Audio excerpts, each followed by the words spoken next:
Okay, I'll say something. Yep. Okay.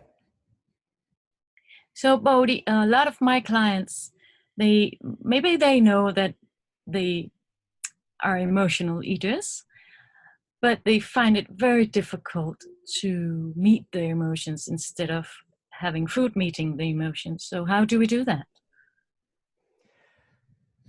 Well, this is the key, because we have to be willing, courageous enough to turn toward that discomfort. Generally, most of that discomfort, most of that, those painful feelings relate to pain we had when we were younger. And we don't have to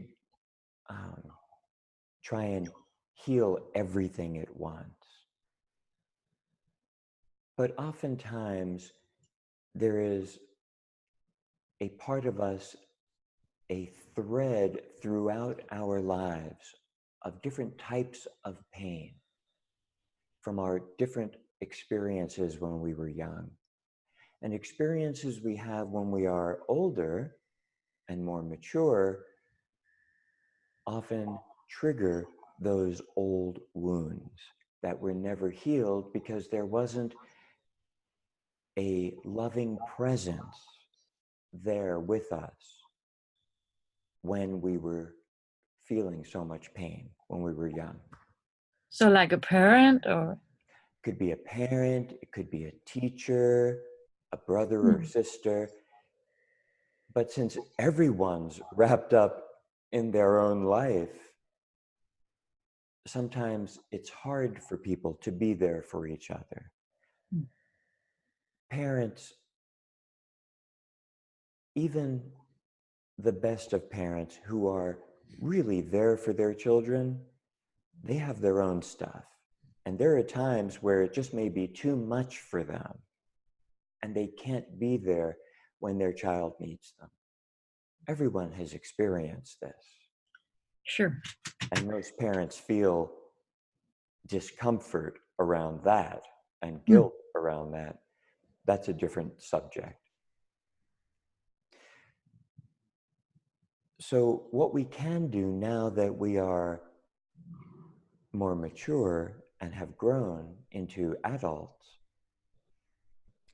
we can, when we notice that there is some pain that has gotten triggered, we can be aware of that young part of us that has come to the surface. And in some ways, what's really happening is that when we get triggered, that is a sign that a young part of us that has gotten triggered and is crying out, please, I'm still wounded. Please come and help me. But if we go and grab that container of ice cream, or vegan ice cream in my case, to stuff those feelings down, instead of that, if we listen and we allow our heart to stay open. Then what do we listen to? What do we listen after? We turn toward that voice within us.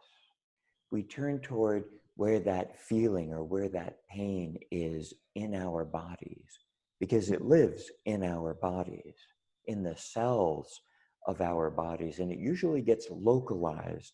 It could be in a knee or in our chest or in our stomach. A lot of it gets held in the stomach. But we turn toward that. We open to it and we listen and we say, I'm here. Tell me what the pain is. And that aspect within us will usually let us know what the pain is.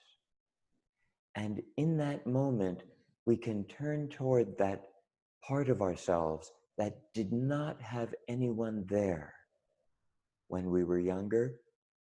And we can be there for it. We can say, I'm here. Now I'm here. And we can hold that young part of us. And we can be our loving selves with that young part of us. And 100% of the people that I've ever worked with in doing this have felt deep comfort. And it is healing. And it may not all heal at once because it's a long-term wound. But the more we turn toward that, instead of eating it away, the more healing takes place. And it's important to note that when we try and push the pain away, we are doing the same hurtful thing that we experienced happening to ourselves when we were young. Because when I grab for that comfort food, I do not want to hear this pain. I do not want to feel this. It's the same as when a parent or a friend told us not to have these feelings. I can't deal with your feelings. Be quiet. Go away. When we eat it away, we are now doing that to ourselves. And that's not compassion.